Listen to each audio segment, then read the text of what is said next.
I spend a lot of time on this channel talking about my Norwegian heritage.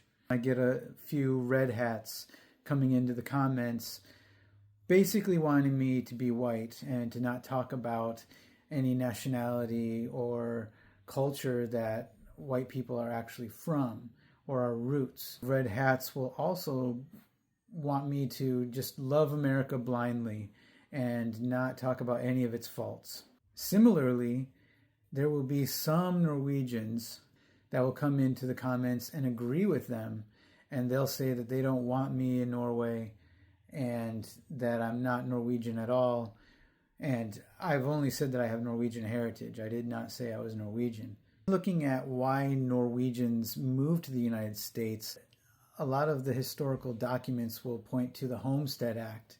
People came to the U.S. because their cousin so-and-so or uncle so-and-so wrote to them and said that this is a big opportunity in the United States and it's so great over here.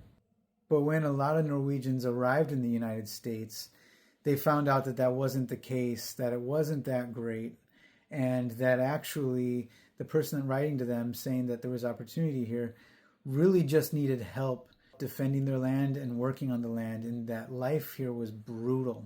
A lot of the brutalities that they faced in the United States was actually due to consequences they were paying for stolen land, prejudice, double standards, and classism, which are really the building blocks on which the United States was founded. If you keep reading these accounts, you'll hear a lot of Norwegian Americans and other European Americans at that point wishing to go back to Germany, to Norway, to wherever. In my family, we are no exception.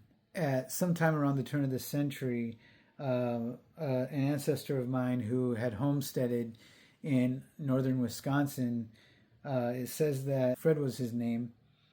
It says, it was about this time in Fred's life that he said, if I had money, I would take my family and go back to Germany, !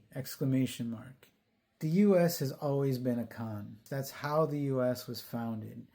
And I think a lot of the reason why I want to go to Norge and do some research for an extended period of time, if not to move there, is mostly because I just want to stop the lie that the U.S. is just this amazing thing that is infallible and that it's a great opportunity for all, when it's not. The American dream truly requires you to be asleep to believe it, just like George Carlin said.